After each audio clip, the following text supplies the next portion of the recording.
আসসালামু আলাইকুম সুপ্রিয় দর্শক। ভয় দেখিয়ে ভোটাধিকার কেড়ে নেওয়ার দিন শেষ। এবার এ ধরনের বক্তব্য দিয়েছেন জামাত ইসলামীর আমির ডক্টর শফিকুর রহমান।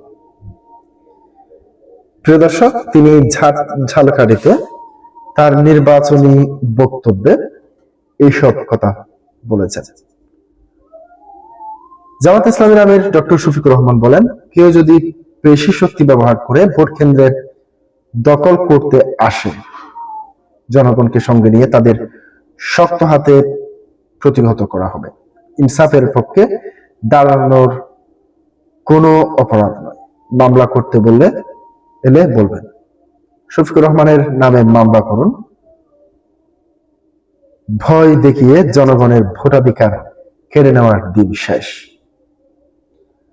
আজ শুক্রবার বেলা 2টায় ঝালকাঠি সরকারি উচ্চ বিদ্যালয় মাঠে 11 দলীয় নির্বাচনী ঐক্যের জনসভায় প্রধান অতিথির বক্তব্যে ডক্টর শফিকুর রহমান একথা বলেন। বক্তব্যের শেষে তিনি ঝালকাঠি 1 ও 2 আসনের জামাত মনোনীত প্রার্থীর পরিচয় করিয়ে তাদের হাতে দলীয় প্রতীক তুলে দেন।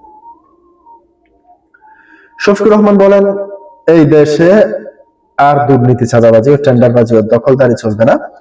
বিগত শাসন আমলে বাংলাদেশ থেকে প্রায় 28 লাখ কোটি টাকা বিদেশে পাচার হয়েছে। এই টাকা জনগণের, দেশের মানুষের হক। এই অর্থ উদ্ধারে আমরা রাষ্ট্রীয়ভাবে লড়াই শুরু করব। প্রয়োজনে মুখের ভেতর থেকে পেট পর্যন্ত ঢুকিয়ে হলেও দেশের টাকা আদায় করে আনা হবে। দুর্নীতিবাজদের কোনো ছাড় দেওয়া হবে না। জামাতের আমির বলেন, শহীদ শরীফ ওসমান হাবিব ঝালকাঠির গর্ব। এই জনপদের সাহসী এবং প্রতিভাবাদী সন্তান ছিল। সে কোনো ব্যক্তি বা দলের নয়, পুরো জাতির গর্বের স্থান। হাবিব দুটি স্বপ্ন বুকে ধারণ করেছিলেন, একটি আধিপত্যবাদ মুক্ত বাংলাদেশ, আর একটি বৈষম্যহীন ইনসাফ ভিত্তিক রাষ্ট্র।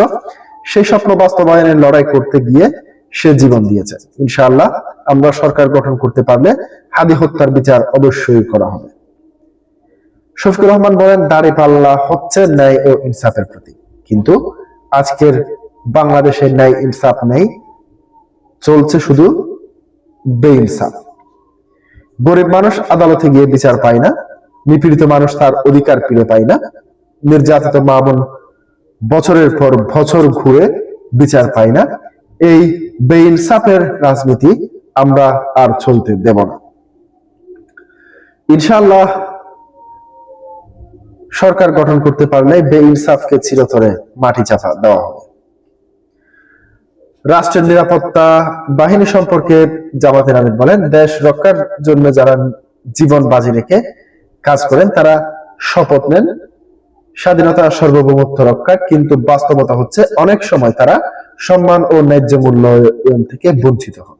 আমরা সরকার গঠন করতে পারলে সেনাবাহিনী, পুলিশ ও অন্যান্য বাহিনীর সদস্যদের প্রাপ্য সম্মান ও মর্যাদা নিশ্চিত করব, যাতে তারা আরো সাহস ও সততার সঙ্গে দায়িত্ব পালন করতে পারে। নারী নিরাপত্তা প্রসঙ্গে শফিকুর রহমান বলেন, আমরা এমন বাংলাদেশ চাই যেখানে মা বোনের ইজ্জতের কোনো গ্যারান্টি,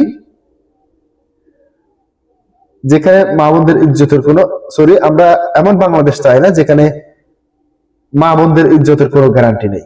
আমরা এমন রাষ্ট্র চাই যেখানে একজন নারী ঘরের বাইরে, কর্মক্ষেত্রে ও শিক্ষা প্রতিষ্ঠানে নিরাপদে চলাফেরা করতে পারবে।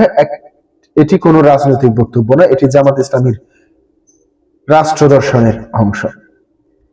জেলা জামাতের আমির হাফিজুর রহমানের সভাপতিত্বে জনসভায় বিশেষ অতিথির বক্তব্য দেন জাতীয় নাগরিক পার্টি এনসিপির যুগ্ম সদস্য সচিব মাহমুদা মিতু এবং জামাতের কেন্দ্রীয় সহকারী সেক্রেটারি জেনারেল মোয়াজ্জেম হোসেন হেলাল ও ঝালকাঠি 2 আসনের প্রার্থী SM নিয়ামুল করিম, ঝালকাঠি 1 আসনের প্রার্থী ফয়জুল হক, বাংলাদেশ লেবার পার্টির চেয়ারম্যান মুস্তাফিজুর রহমান।